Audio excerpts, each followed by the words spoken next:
नमस्कार दर्शक बंधु शुभ संध्या आम नहीं आसु देश विदेश राज्यर 20टी गुरुत्वपूर्ण खबर खबर टी भल लगे वीडियो को लाइक करने सहित चैनल न थे सब्सक्राइब करी आपण जिलार ना लिखिदेवे जहाँफल प्रत्येक दिन आपण जिलार खबर किसी ना कि अपडेट पाइपर तेज कौन रही आज संध्यार खबर चलता नजर पकईबा। गुंडीचा मंदिर में विराट बड़ अघटन घटीगला 50 जन भक्त आहत सहित 3 जन भक्तर मृत्यु होती। शरदा बाली निकट में एभली घटना समस्त आश्चर्यचकित प्रभु जगन्नाथ दर्शन करने आसी परिवार लोके सेपटे दला चकटा और भयंकर स्थिति जो 3 जन मृत्यु होती। केवल प्रशासन अवहेला जो आज एभली घटी किसी स्थानीय लोके सहित जो मैंने सब देखी से पाखरे थिला एक 4 माल ट्रक 4 माल काठ नहीं आसीथिला आ काठरे झुंटी पड़िबा जोगुरु भक्त माने हठात तळे पड़ी जाइथिले।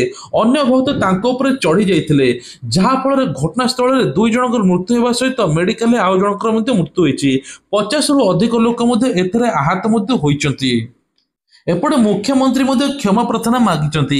व्यक्तिगत भाव मु एवं मो सरकार समस्त जगन्नाथ प्रेमी निकट में क्षमा प्रार्थना करुचु। जो भक्त मानकर जीवन दीप शरदा बाली लिभि जाइछि सेमानक परिवार वर्ग को समवेदना जणाइबा सहित एभली एक दारुण दुख को सहिबा निमंते शक्ति देवा महाप्रभु जगन्नाथ निकट में प्रार्थना करुछि बोली एभली मुख्यमंत्री किछि लिखिचंती। आ मृतक परिवार को 25 लाख टंका लेखा सहायता राशि मिलियो बोली घोषणा करिसंती। सेपटे आउ गोटे बड़ एक्शन गुंडीचा मंदिर एभली अघटन जोगुरु पुरी जिलापाल एवं एसपी को बदली दी जाइए। पिनाकी मिश्र को पुरी एसपी भाव दायित्व दी जाइए। चंचल राणा को पुरी जिलापाल भाव दायित्व दी जाइए। डीसीपी विष्णुपति को सस्पेंड कर राज्य सरकार एवं अजय पाढ़ी को निलंबित कर दायित्व अवहेला अभियोग जो 2 ऑफिसर को निलंबित तुरंत कर मुख्यमंत्री बड़ घोषणा एणिकी शिशु बाटिका निजुक्ति हेबे शिशु सेविका। राज्य में शिशु बाटिका गुड़िक शिशु सेविका नियोजित करने मुख्यमंत्री मोहन चरण माझी नीतिगत निष्पत्ति ग्रहण करिसंती। एही शिशु सेविका माने शिशु बाटिका छोट पिला सहायता जोगाई देवा सहित शिक्षक मानक उपरे रहुतबा अणशिक्षा कार्यर बोझ हालका करिबार सहायता करिवे। तेणु शिक्षक माने केवल शिक्षा उपरे दृष्टि केंद्रित करिपारिबे। एहा द्वारा पाक प्राथमिक श्रेणी रे मध्ये पिला गुणात्मक शिक्षार विकास हो मुख्यमंत्री आशा प्रकाश करिसंती। तेबे जातीय शिक्षा नीति अनुसार 45,000 सरकारी प्राथमिक विद्यालय शिक्षा वर्ष ठारू शिशु बाटिका खोला जाइछि। एथिरे 5 रु 6 वर्ष बयसर पिलामानकु प्राक प्राथमिक शिक्षा प्रदान करा जाउछि। शिशु बाटिका रे पिलांक संख्या को दृष्टि रखी आवश्यकता अनुसार शिशु सेविका नियुक्ति हेबे बोली मुख्यमंत्री कहिसंती। मोरडा रे बन्या परिस्थिति पोलो ऊपर चालुछि बन्या जल लघुचाप जनित वर्षा रे मयूरभंज जिला मोरडा रे रासगोविंदपुर ब्लॉक रे जलबंदी होई पड़िछि। शनिवार राति तमाम अंचल वर्षा हेबा फल जलेश्वर मुख्य रास्तार एभली घटना घटी 2 फुट उच्चर बन्या जल प्रभावित हेबारु लोक जोगाजोग विच्छिन्न होइछि। 8 फुट उच्चर पानी पशिबारु क्षतिग्रस्त होइछि सेपटे घरे घरे भितरे। तेबे कुआ जाउछि एने कि पाखापाखि 80 परिवार लोके पानी घेर अछंती। सेपटे कहुच्छे बंगोपसागर लघुचाप फल बन्या परिस्थिति गतकाली घूर्णी बलय देखा मिली अनेक जिला मानकर बन्या परिस्थिति ता सहित बुढ़ा बड़ सुबर्णा रेखार पुणी बन्या आशंका हेबार सृष्टि रही। तेज आसंता 4 तारिख पर्यंत राज्य में प्रबल अति प्रबल वर्षा हेब। समुद्र भितर को जावाई मत्स्यजीवी को मना कर तलिया अंचल को सतर्क रही कहुई। एनेक पाणीपाग विभाग विशेष सूचना राजधानी में डेंगूर काया विस्तार 100 मुहा रोगी संख्या जून में सर्वाधिक पॉजिटिव। तेबे कहुच्छे दिन को दिन बढ़ी चली डेंगू रोगी संख्या। एप्रिल मासरे 6 जन रोगी थिले, मे मासरे 14 थिले आ जून मासरे 100 छुईलाणी। सालिया साइट आरंभ कर यूनिट 5 यूनिट 3 शहीद नगर विभिन्न प्रकार रोगी चिन्हट हेले। जुलाई अगस्ट मासरे वर्षार परिमाण बढ़िबो। वर्षा आरंभ एभली घटना घटलाणी।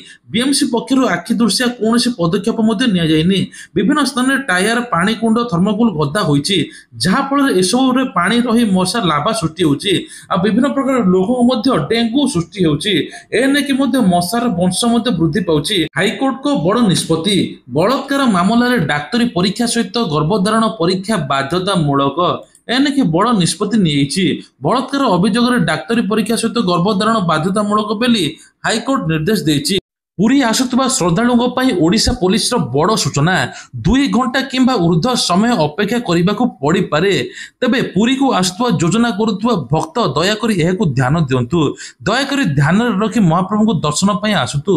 विश्व प्रसिद्ध रथयात्रा देखा श्रद्धा बाले महाप्रभु को दिव्य दर्शन पर लक्ष लक्ष भक्त अत्यंत आग्रह उत्कंठार सहित आसी उत्कंठा जनित व्यग्रता भिड़ कारण 3 भक्तों मृत्यु घटी। यही घटना मुख्यमंत्री मोहन चरण माझी अत्यंत दुख प्रकाश करिसेंती। मुख्यमंत्री यही घटना व्यक्तिगत भाव राज्य सरकार पक्षर क्षमा प्रार्थना करिसेंती। तेबे कह परलोकगत भक्त मान परिवार वर्ग को मुख्यमंत्री समवेदना जणाइबा सहित निकटतम आत्मीय मान आत्मीय को 25 लाख टंका लेखा आर्थिक सहायता राशि घोषणा करिसेंती। तेबे एही घटना संपूर्ण प्रशासनिक तदंत पई मुख्यमंत्री निर्देश दैछंती। उन्नयन कमिशनर अध्यक्षतार यही तदंत करा समस्त दायी व्यक्ति विरुद्ध में दृष्टांतमूलक कार्यानुष्ठान ग्रहण करा मुख्यमंत्री कहते। एथर बिना इंटरनेट रे पठाई परिबे टंका बिना डाटा पठाई परिबे एही प्रोसेस रे। तेबे कहुच्छी यूपीआई एवं बड़ घोषणा करिछि। एथर आपण टंका पठाइबा पई हेले इंटरनेट दरकार हेबो नाही। भारत सरकार एनपीसीआई चमत्कार सर्विस प्रदान करिवे जहाँकि यूएसएसडी आधार बा यूपीआई सर्विस। तेबे जहाँ *99# नंबर माध्यम काम करे। या साहाय्य आपण बिना इंटरनेट माध्यम सहजरे टंका ट्रांसफर करि परिबे। तेबे *99# आधार रे आपण बैंकिंग सर्विस जहाँ साहाय्य टंका पठाई परिबे, बैलेंस चेक करि परिबे, इंटरनेट एवं स्मार्टफोन बिना मध्य यूपीआई पिन परिवर्तन करि परिबे बोली कह जाउची। एही सर्विस 24 घंटा काम करिवो। तबे एयरटेल, जियो, वोडाफोन, बीएसएनएल मध्ये यह काम करिवो। आपण को इंटरनेट नथिले मध्ये आपण माने काम करि परिबे। सबुठारु बड़ कथा हला जे केवल 5000 टंका पर्यंत आपण माने ट्रांसफर करि परिबे, ताठू अधिक करि परिबे नाही बिना इंटरनेट द्वारा। भारतीय रेलबाई रो जनता खाना मात्र 15 टंका रे 7 पूरी आ तरकारी। भारतीय रेलबाई 15 टंका रे जनता खाना आजिकली सोशल मीडिया रे बेस भाइराल हेबार लागिछि। आईआरसीटीसी एवं भारतीय रेलबाई गत वर्ष मिलित भाव में यह प्रयास आरंभ करथिले। एही योजनार लक्ष लक्ष लोक सस्तार खाद्य जोगाई दि जाउथला। या छड़ा 20 टंका रे सेही खाद्य सहित 300 मिली पानी बोतल मध्य उपलब्ध। यह लोक मैंने सोशल मीडिया रे मिश्रित प्रक्रिया रखिछंती। तेबे लोक मैंने बेस प्रशंसा करुछंती एभली सस्तार खाद्य देवा पई। जुलाई मासरे बंद रहिबो 13 दिन बैंक। समस्त रविवार शनिवार मिसाई अन्य छुट्टी मध्य मिसाई 13 दिन पर्यंत बैंक गुड़िकर कौन सी काम हो पारिबो नाही। तेबे राज्य पर्व, धार्मिक कार्यक्रम, आंचलिक पर्व उपर मध्य निर्भर करे। जहाँ फल जुलाई मासरे 13 दिन बैंक रहिबो। ग्राहक को मध्य असुविधा होई पारे। तेबे कह जाउछि यूपीआई माध्यम रे आपण माने ट्रांजैक्शन तो करि परिबे किंतु बैंक सर्विस पाई परिबे नाही। तेणु ता पूर्व आपण माने बैंकिंग सर्विस मध्य काम कराई नियंतु। एबे सड़क रे नुहे आकाश रे उड़िबो बाइक। लॉन्च है उड़ंता बाइक। तेबे कह जाउछि दिन थिले शगड़ गाड़ी बा घोड़ा गाड़ी लोक जिबा आसिया करथिले किंतु विज्ञान एते अग्रगति करू जे नुआ नुआ टेक्नोलोजी आछि।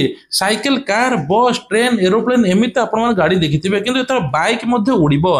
ट्रैफिक जाम समस्या मध्ये दिन को दिन बढ़ुछि। एभली एक बाइक तयारी होछि जहाँ एक फ्लाइंग बाइक एवं उड़ंता बाइक भाव तयारी हेबो। उभय आकाश पथ स्थल पथरे मध्ये चलाचल करिवो। सारा विश्व रे बहुत दिन धरी उड़ंता कार विषय आलोचना होइतिला किंतु चीन टेक कंपनी एबे प्रथम थर पई उड़ंता बाइक लॉन्च करिछि।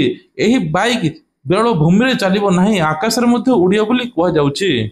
थरे चार्ज कले 200 किलोमीटर पर्यंत यह दूरता मध्ये अतिक्रम करि पारे। 24 घंटा पई स्थगित हैला 4 धाम यात्रा। तेबे जून 29 रु जुलाई 1 पर्यंत उत्तराखंड रे अनेक जिल्ला रे प्रबल वर्षा पई सतर्क जारी कराइछि। पाणीपाग विभाग विशेष करी 29 जून और जुलाई 1 पर्यंत रेड अलर्ट जारी करछि। वर्षा जोगु एठारे पूर्वरु अनेक भूस्खलन होइछि। एही कारणरु अनेक लोक प्राण हराइछन्ति। किछि लोक एबे भी निखोज अछन्ति, सेमानक संधान जारी रहिछि। एपरि परिस्थिति रे वर्षा को सतर्कता जोगु अपेक्षा कराइछि। 4 धाम यात्रा 24 घंटा पई बंद कर दिया जाइछि। पुलिस एवं प्रशासनिक अधिकारी मध्य हरिद्वार, ऋषिकेश, श्रीनगर, रुद्रप्रयाग, सोनप्रयाग एवं विकासनगर तीर्थमांडक मध्य अटकाइबा निर्देश दिया। पाक स्वाभाविक हेबा पर पुणी यात्रा आरंभ बोली कह जाइछि। आज ओडिशा रे पुणी सुना दर ह्रास पाइछि जहाँ ग्राहकों पई आश्वस्ति खबर आनिछि। दिनो दिन सुना दर ह्रास पाउछि। तेबे कह जाउछि भारतीय बजार में 24 कैरेट सुनार मूल्य 97,420 टଙ୍କା रही। सेपरि 22 कैरेट मूल्य 89,300 टଙ୍କା रही। एपटे मध्य भुवनेश्वर 10 ग्राम पिछा 97,420 टଙ୍କା थिबा बेले 22 कैरेट मूल्य 89,300 रही। ସମାନ ମୂଲ୍ୟ ମଧ୍ୟ ରହିଛି। ଆଉ ରୂପା କିଲୋ 1,07,800 ଟଙ୍କା ହୋଇଛି। ପୁରୀ ଶରଦା ବାଲେ 3 ଜଣଙ୍କ ମୃତ୍ୟୁକୁ ନେଇ ପୂର୍ବତନ ମୁଖ୍ୟମନ୍ତ୍ରୀ ନବୀନ ପଟ୍ଟନାୟକ ନିଜର ପ୍ରତିକ୍ରିୟା ରଖିଛନ୍ତି।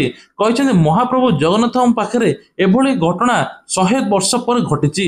ତେବେ କୁହାଯାଉଛି ଯେ ଏଭଳି ଘଟଣା କେବେ ବି ଘଟି ନଥିଲା। ଏଇଟା ପ୍ରଶାସନ ଅବହେଳା ଯୋଗୁଁ 3 ଜଣ ଭକ୍ତଙ୍କର ମଧ୍ୟ ମୃତ୍ୟୁ ହୋଇଛି। ପ୍ରତ୍ୟକ୍ଷଦର୍ଶୀମାନେ ମଧ୍ୟ କହିଛନ୍ତି ଏହି ଭୟାବହ ଘଟଣା ଘଟିବା ପରେ ଭିଡ଼ ନିୟନ୍ତ୍ରଣ କରିବା ପାଇଁ କୌଣସି ସରକାରୀ ବ୍ୟବସ୍ଥା ସେଠାରେ ନଥିଲା, ଯାହା ଦାୟିତ୍ୱରେ ଚରମ ଅବହେଳାକୁ ମଧ୍ୟ ଦର୍ଶାଉଛି। ଜୁଲାଇ 1ରୁ ବଦଳିଯିବ ସବୁକିଛି ନିୟମ, ଯାହା ସାଧାରଣ ଲୋକଙ୍କ ପକେଟ ଉପରେ ପ୍ରଭାବ ପକାଇବ। ରେଳ ଟିକେଟ ବୁକିଂଠୁ ଆରମ୍ଭ କରି credit card, ATM, PAN card ଜଡ଼ିତ ନୂଆ ନିୟମ ମଧ୍ୟ ବଦଳିବା ପାଇଁ ଯାଉଛି। ତେବେ ରେଳ ଟିକେଟର ମୂଲ୍ୟ ପରିବର୍ତ୍ତନ ହେବ, ରେଳ ଟିକେଟ ବଢ଼ିବ। ତା ସହିତ ମଧ୍ୟ ଜୁଲାଇ 1, 2025ରୁ IRCTC ୱେବସାଇଟ୍ ଆପ୍ ମାଧ୍ୟମରେ ଆପଣମାନେ ତତ୍କାଳ ଟିକେଟ ବୁକିଂ କରିପାରିବେ। ନିଜ ଆଧାର କାର୍ଡ ଲିଙ୍କ କରିବା ବାଧ୍ୟତାମୂଳକ। ତା ସହିତ ନିଜ ମୋବାଇଲରେ ଓଟିପି ଆସିବ, ଓଟିପି ମାଧ୍ୟମରେ ଆପଣ ବୁକ୍ କରିପାରିବେ। ଏଥର ଆଉ ଦଲାଲ ଠକି ପାରିବେ ନାହିଁ। 500 କିଲୋମିଟର ଉପରକୁ ଆପଣମାନେ ଅଧିକ ଗଲେ ଏସି ପାଇଁକି ମଧ୍ୟ ଲାଗିବ 2 ପଇସା ଏବଂ ନନ୍ ଏସି ପାଇଁ 1 ପଇସା ଏକ୍ସଟ୍ରା ଦେବା ପାଇଁ ପଡ଼ିବ। ସେଭଳି କ୍ରେଡିଟ୍ କାର୍ଡରେ ନୂଆ ପରିବର୍ତ୍ତନ ଦେଖିବାକୁ ମିଳୁଛି। ଏଥର ମଧ୍ୟ କୁହାଯାଉଛି ଯେ HDFC credit card third party app ମାଧ୍ୟମରେ ଆପଣ ଯଦି ଫୋନ ପେ, ଗୁଗଲ ପେ, ପେଟିଏମରେ ବିଲ୍ ପେମେଣ୍ଟ କରୁଛନ୍ତି 1% ଅତିରିକ୍ତ ଶୁଳ୍କ ଦେବା ପାଇଁ ପଡ଼ିବ। ତା ସହିତ ମଧ୍ୟ ଏଥର କୁହାଯାଇଛି ପାନ କାର୍ଡ, ଆଧାର କାର୍ଡ ଲିଙ୍କ ବାଧ୍ୟତାମୂଳକ। ଜୁଲାଇ 1, 2025 ଠୁ ଆରମ୍ଭ ହୋଇଛି। ଡିସେମ୍ବର 31, 2025 ସୁଦ୍ଧା ଲିଙ୍କ କରିବା ଦରକାର, ନହେଲେ ଆପଣଙ୍କୁ 10,000 ଟଙ୍କା ଜୋରିମାନା ମଧ୍ୟ ଲାଗିବ ବୋଲି ସରକାର କହିଛନ୍ତି। ତା ସହିତ ମଧ୍ୟ ଇନକମ ଟ୍ୟାକ୍ସ ରିଟର୍ଣ୍ଣିଂ ଫାଇଲ ଆକଳନ 2025-26 ପାଇଁ ଇନକମ ଟ୍ୟାକ୍ସ ରିଟର୍ଣ୍ଣ ଫାଇଲ ଶେଷ ତାରିଖ ସେପ୍ଟେମ୍ବର 15, 2025 ପର୍ଯ୍ୟନ୍ତ ମଧ୍ୟ ବୃଦ୍ଧି କରାଯାଇଛି। ଏଲପିଜି ସିଲିଣ୍ଡର ମୂଲ୍ୟ ପରିବର୍ତ୍ତନ ହୋଇପାରେ, ଯାହା ପରିବାର ବଜେଟକୁ ପ୍ରଭାବିତ କରିବ। 1 ତାରିଖରେ ଜଣାପଡ଼ିବ ଯେ ଏଲପିଜି ସିଲିଣ୍ଡର କେତେ ବଢ଼ିଲା ନା କମିଲା। ଏଭଳି ଚାଞ୍ଚଲ୍ୟ ଘଟଣା ଆପଣମାନେ ଶୁଣିଲେ ଆଶ୍ଚର୍ଯ୍ୟ ହେବେ। ସ୍ୱାମୀ ଆଖିକୁ ଲଙ୍କା ଗୁଣ୍ଡ ପକାଇଲା, ତଣ୍ଟିରେ ଛିଡ଼ା ହୋଇଗଲା ପତ୍ନୀ। ରାକ୍ଷସୀ ପାଲଟିଗଲା ପତ୍ନୀ। ପ୍ରଥମେ ସ୍ୱାମୀ ଆଖିକୁ ଲଙ୍କା ଗୁଣ୍ଡ ପକାଇଲା, ଜୀବନ ବିକଳରେ ସ୍ୱାମୀ ଛଟପଟ ହେଉଥିଲା। ସେତିକିବେଳେ ତଣ୍ଟି ଉପରେ ଛିଡ଼ା ହୋଇଗଲା ପତ୍ନୀ। ଜଣେ ପତ୍ନୀ ତାଙ୍କ ପ୍ରେମିକ ସହିତ ମିଶି ହତ୍ୟା କରିଛି ସ୍ୱାମୀକୁ। କର୍ଣ୍ଣାଟକରୁ ଏଭଳି ବିଶ୍ୱାସଘାତକ ହତ୍ୟାର ଭୟଙ୍କର ମାମଲା ସାମ୍ନାକୁ ଆସିଛି। କର୍ଣ୍ଣାଟକର ତୁମକୁରୁ ଜିଲ୍ଲାରେ ମଧ୍ୟ ଏହିଭଳି ଘଟଣା ଘଟିଛି। ସୁମଙ୍ଗଳା ନାମକ ଜଣେ ମହିଳା ନିଜ ପ୍ରେମିକ ସହିତ ମିଶି ସ୍ୱାମୀକି ହତ୍ୟା କରିଛି। ପ୍ରଥମେ ସ୍ୱାମୀ ଆଖିକୁ ଲଙ୍କାଗୁଣ୍ଡ ପକାଇଥିଲା, ଏହାପରେ ତାଙ୍କ ତଣ୍ଟି ଉପରେ ଠିଆ ହୋଇଥିଲା। ଅପରାଧକୁ ଲୁଚାଇବା ପାଇଁ ସ୍ୱାମୀଙ୍କ ମୃତଦେହକୁ 30 କିଲୋମିଟର ଦୂରରେ ଫୋପାଡ଼ି ଦେଇଥିଲା। 50 ବର୍ଷୀୟ ମୃତକ ଶଙ୍କର ମୂର୍ତ୍ତି ଫାର୍ମ ହାଉସରେ ଏକୁଟିଆ ରହୁଥିଲେ। ପତ୍ନୀ ସୁମଙ୍ଗଳା ହଷ୍ଟେଲରେ ରୋଷେଇ କାମ କରୁଥିଲା। ତାଙ୍କର ଆଉ ଜଣେ ପୁରୁଷ ବନ୍ଧୁଙ୍କ ସହିତ ଅବୈଧ ସମ୍ପର୍କ ମଧ୍ୟ ଥିଲା। ତେବେ କୁହାଯାଉଛି ଯେ ଏହି ଷଡ଼ଯନ୍ତ୍ର ପଛରେ ସ୍ୱାମୀକୁ ରାସ୍ତାରୁ ହଟାଇ ନିଜ ପ୍ରେମିକ ସହିତ ରହିଥାନ୍ତା।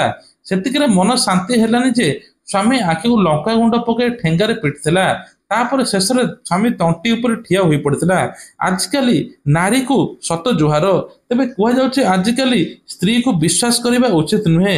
ଯେଉଁଭଳି ସ୍ତ୍ରୀ କାଣ୍ଡ ରଚଉଛନ୍ତି, ଏ ନେଇକି ମଧ୍ୟ ସାବଧାନ ରହିବା ପାଇଁ ପଡ଼ିବ। ନିଜ ସ୍ୱାମୀ ସହିତ ଏତେ ବର୍ଷ ରହିଲା ପରେ ବି ସେଥିରେ ନିଜ ପ୍ରେମିକ ସହିତ ମିଶି ସ୍ୱାମୀକୁ ହତ୍ୟା କରିଦେଇଛି। ରାଜଧାନୀ କଲେଜରେ ଅଣଛାତ୍ରଙ୍କ ଆତଙ୍କ, ଛାତ୍ରକୁ ବିୟର ବୋତଲରେ ଆକ୍ରମଣ। ରାଜଧାନୀ କଲେଜରେ ପୁଣି ଯୁକ୍ତ 3 ଛାତ୍ରକୁ ଆକ୍ରମଣ ହୋଇଛି। ପୂର୍ବ କଥାକୁ କେନ୍ଦ୍ର କରି ଅଣଛାତ୍ର ଏହାକୁ ଆକ୍ରମଣ କରିଥିବା ଜଣାପଡ଼ିଛି। ଏଥିରେ ଆହତ ହୋଇଛନ୍ତି ଯୁକ୍ତ 3 ଶ୍ରୀମାନ ସୌଭାଗ୍ୟ ମହାପାତ୍ର। ଏନେଇ ସେ ଖଣ୍ଡଗିରି ଥାନାରେ ଅଭିଯୋଗ ପରେ ପୋଲିସ ମାମଲା ରୁଜୁ କରିଛି। ତେବେ ଦିନକୁ ଦିନ ପୁଣି କଲେଜମାନଙ୍କରେ ରାଗିଂ ବଢ଼ୁଛି, ପାଟିତୁଣ୍ଡ ମଧ୍ୟ ହେଉଛି। ଏ ନେଇକି ମଧ୍ୟ ସରକାର ନୂଆ ନିୟମ ଆଣିବେ। ପ୍ରଧାନମନ୍ତ୍ରୀଙ୍କର ବଡ଼ ଘୋଷଣା, ଏଥର କଲେଜ ପିଲାକୁ ମିଳିବ ଚାକିରି। ଚାକିରି ଏଥର ଅଭାବ ହେବ ନାହିଁ। ସେପଟେ ଓଡ଼ିଶାରେ ମଧ୍ୟ 2 ବର୍ଷ ଭିତରେ 1.5 ଲକ୍ଷ ନିଯୁକ୍ତି ବାହାରିବ ବୋଲି ମୁଖ୍ୟମନ୍ତ୍ରୀ ମୋହନ ଚରଣ ମାଝୀ ଘୋଷଣା କରିଛନ୍ତି। ଏପଟେ ପ୍ରଧାନମନ୍ତ୍ରୀ କହିଛନ୍ତି ଯେଉଁମାନେ ଆର୍ଥିକ ସ୍ୱଚ୍ଛଳ ନାହାନ୍ତି, ରାସନ କାର୍ଡ ଅଛି, ତାଙ୍କୁ 1,000 ଟଙ୍କା ମିଳିବ। ତାଙ୍କର ଇନକମ୍ ଜିରୋ ହୋଇଥିବା ଦରକାର ବା କିଛି ନଥିବା ଦରକାର। ତା ସହିତ ମଧ୍ୟ ଆଉ ଗୋଟେ ବଡ଼ ଘୋଷଣା ଉଦ୍ୟୋଗପତି ମାନଙ୍କ ପାଇଁ କରିଛନ୍ତି। ଉଦ୍ୟୋଗପତି ମାନଙ୍କ ପାଇଁ MSME ଲୋନ୍ ଯେଉଁ ନେଉଥିଲେ 10 ଲକ୍ଷ ପରିବର୍ତ୍ତେ 20 ଲକ୍ଷ ବୃଦ୍ଧି କରିଛନ୍ତି, ଯାହା ପୁଣି ଉଦ୍ୟୋଗପତି ମାନଙ୍କ ସହାୟତା ମଧ୍ୟ ହେବ। ସେପଟେ କୁହାଯାଉଛି ଯୋଗୀ ଆଦିତ୍ୟନାଥ ବଡ଼ ଘୋଷଣା କରିଛନ୍ତି କଲେଜ ଛାତ୍ରୀକୁ ମିଳିବ ମାଗଣା ସ୍କୁଟି। ଯେଉଁମାନେ ମେଧାବୀ ଛାତ୍ରୀ ହୋଇଥିବେ, ଯୁକ୍ତ 2ରେ ପାଠ ପଢୁଥିବେ, ସେମାନଙ୍କୁ ସ୍କୁଟି ଯୋଗାଇ ଦେବେ ସରକାର। ଏପଟେ ମୁଖ୍ୟମନ୍ତ୍ରୀ କଣ ଯୋଜନା କରିଛନ୍ତି ଚାଲନ୍ତୁ ଜାଣିବା। मुख्यमंत्री स्कूल छात्र छात्री माधुसिंह योजना 5,000 टଙ୍କା ଦେଇଛନ୍ତି। ଏଥର କୁହାଯାଉଛି ଯେ ପିଏମ୍ କିଷାନ ଟଙ୍କା ମଧ୍ୟ 30 ତାରିଖ ପୂର୍ବରୁ 2,000 ଟଙ୍କା 20ତମ କିସ୍ତି ଆସିବ। ଯୋଉମାନଙ୍କୁ 19ତମ କିସ୍ତି ମିଳିନି ତୁରନ୍ତ ଇ କେୱାଇସି କରିଦିଅନ୍ତୁ, ଯାହାଫଳରେ ଦୁଇଟି କିସ୍ତି ଏକା ସାଙ୍ଗରେ ପାଇବେ। ସୁଭଦ୍ରା ଯୋଜନାକୁ ନେଇକି ବଡ଼ ଅପଡେଟ୍, ସୁଭଦ୍ରା ମଧ୍ୟ ରକ୍ଷାବନ୍ଧନ ଦିନ ଆସିବ ବୋଲି କୁହାଯାଉଛି। ଯୋଉମାନେ ଟୋଟାଲ କିସ୍ତି ପାଇନାହାନ୍ତି ସେମାନେ ଏକା ସାଙ୍ଗରେ ପ୍ରଥମ ଦ୍ୱିତୀୟ ତୃତୀୟ ତିନୋଟି କିସ୍ତି 15,000 ଟଙ୍କା ପାଇବେ। ତା ସହିତ ଭତ୍ତା ଟଙ୍କାକୁ ନେଇ ବଡ଼ ଅପଡେଟ୍, 80 ବର୍ଷରୁ ଉର୍ଦ୍ଧ୍ୱ ହିତାଧିକାରୀଙ୍କୁ ଭତ୍ତା ଟଙ୍କା ମିଳୁଛି, 60 ବର୍ଷରୁ ଉର୍ଦ୍ଧ୍ୱ ହିତାଧିକାରୀଙ୍କୁ ଭତ୍ତା ଟଙ୍କା ମିଳୁନାହିଁ ବା ଯେତିକି ମିଳୁଥିଲା ସେତିକି ମିଳୁଛି। ଏଥର ମନ୍ତ୍ରୀ କହିଛନ୍ତି ଭତ୍ତା ଟଙ୍କା ପୁଣି ବଢିବ। ଏଥର ସର୍ଭେ ଚାଲିଛି, ଯୋଉମାନେ ଯୋଗ୍ୟ ହିତାଧିକାରୀ ତାଙ୍କୁ ଭତ୍ତା ମିଳିବ। ରାସନ କାର୍ଡରେ ମଧ୍ୟ ଇ କେୱାଇସି ଶେଷ ହେବା ପାଇଁ ଯାଉଛି। ଆଉ ଗୋଟେ ଦିନ ପରେ ରାସନ କାର୍ଡ ଇ କେୱାଇସି ଡେଟ୍ ସରିଯିବ। ଏଥର ଲୋକଙ୍କର ରାସନ କାର୍ଡ ମଧ୍ୟ କଟିଯିବ। ତେବେ କୁହାଯାଉଛି ପାଖାପାଖି 20 ଲକ୍ଷ ହିତାଧିକାରୀ ଏପର୍ଯ୍ୟନ୍ତ ରାସନ କାର୍ଡ ଇ କେୱାଇସି କରିନାହାନ୍ତି। 5 ଲକ୍ଷ ଭୂତ ହିତାଧିକାରୀଙ୍କ ନାଁ କଟାଯାଇଛି, ଯୋଉମାନେ ମୃତ ବ୍ୟକ୍ତିଙ୍କ ନାଁରେ ଚାଲୁଥିଲା।